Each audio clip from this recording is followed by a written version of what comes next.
Pas le match le plus intéressant à regarder et pas le match le plus enlevant aussi, mais ça reste une victoire des Sénateurs en prolongation contre les Flyers de Philadelphie.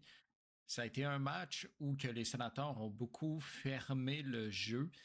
Il y a eu un seul but en deuxième période plutôt de Nick Cousin et ensuite, surtout en troisième période, les Sénateurs ont concédé la possession de la rondelle aux Flyers. Ce qui est plutôt rare, en fait, les Sénateurs sont une équipe qui aime beaucoup contrôler le jeu et ils ont fermé le jeu, évidemment. Les Flyers, tout le long du match, n'ont pas eu beaucoup de chances de marquer comparé aux Sénateurs qui n'ont pas réussi à tuer les Flyers.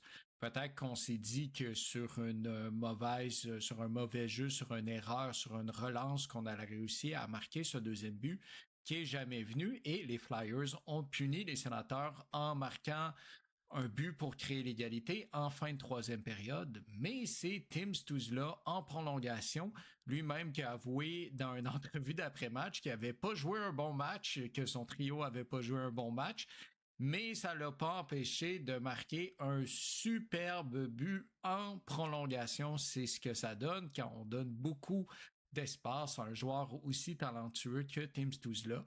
Donc, les sénateurs partent pour la pause des Olympiques avec 6 points de retard sur une place en série éliminatoire.